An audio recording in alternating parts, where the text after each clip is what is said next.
नमस्कार मंडळी.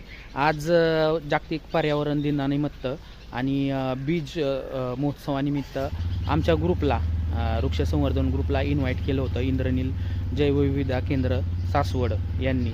आणि आमच्या जे छोट्याशा कार्याची ह्या संस्थेने दखल घेतली आणि आज आम्हाला त्यांनी प्रमाणपत्र देऊन सन्मानित केलं. तर आज कार्यक्रम बघू शकता इथे झाला. तर इथलं हे पण परिसर पण एक चांगला आहे आणि कार्यक्रम बी खूप छान झाला. ओके, धन्यवाद. यामध्ये बीज महोत्सव, या महोत्सवामध्ये इथे वेगवेगळ्या प्रकारच्या बिया ठेवल्या होत्या.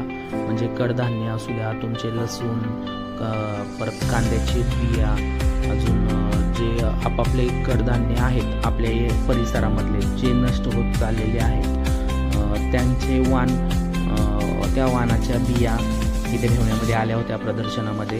जसे की पावटा, आपला पानवडी पावटा आहे पुरंदरचा, तो सध्या आपला वाण आहे पुरंदरचा, तर ते पण आपण ठेवण्यात आला होता. परत ज्वारीचे वेगवेगळे प्रकार होते. परत जे भाताची चाळ होती, आपल्या भात आहे त्या भाताचे पण वेगवेगळे प्रकार यांनी या प्रदर्शनामध्ये मांडले होते. आणि यातले जे वाण आहेत त्यांनी जे शेतकरी आले होते जे नष्ट होत चाललेले आहेत ते वाणाच्या बिया त्या शेतकऱ्यांना वाटण्यात आल्या, जेणेकरून हे जे वाण आपले नष्ट होत चाललेले आहेत ते अबाधित राहिले पाहिजेत आणि आपल्या परिसराचे नाव आपण इनडायरेक्ट नाही पण डायरेक्ट आपण निसर्गाशी कनेक्टेडच असतो. त्याच्यामुळे आपण कुठं शहरी भागामध्ये गेलो तर आपल्याला त्या निसर्गाची कमतरता जाणवते आणि कधी कधी वाटतं आपण जो चांगला परिसर असतो, म्हणजे जिथं सगळं निसर्गाने भरभरून आपल्याला दिलेलं असतं, आपण ते सोडून कुठंतरी शहरी भागामध्ये जातो. त्यावेळेस त्या गोष्टीची आम्हाला आपल्याला जाणीव कळते आणि त्याचं आपल्याला महत्त्व कळतं. तर मी पण एक फोटोग्राफर आहे. मी पण सरांनी सांगितलं तसंच मोबाईल चालू केली होती फोटोग्राफी.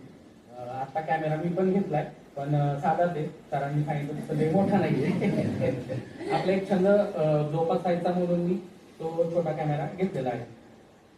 तर आमचं कार्य आम्ही सुरुवातीला म्हणजे माझ्या वाढदिवसानिमित्त मी झाडे लावत होतो आणि त्याचबरोबर मी आमचा घराचा परिसर पहिल्यांदा लावला. त्याच्यानंतर आम्हाला जागेची कमतरता भासू लागली, म्हणून आमच्या भुजबळ वस्तीतला महेश भुजबळ म्हणून आहे, माझा मित्रच आहे आमच्या ग्रुपचा, तर त्याच्याबरोबर आणि महेंद्र भुजबळ तिघांची मिळून आम्ही त्या वस्तीच्या बाजूनी बरेच झाडे लावली. तर त्याच्यानंतर मला असं वाटलं की आपण एक दोघांचं काम नाही, आपल्याला एक ग्रुप तयार केला पाहिजे. तर आम्ही एक ग्रुप तयार केला.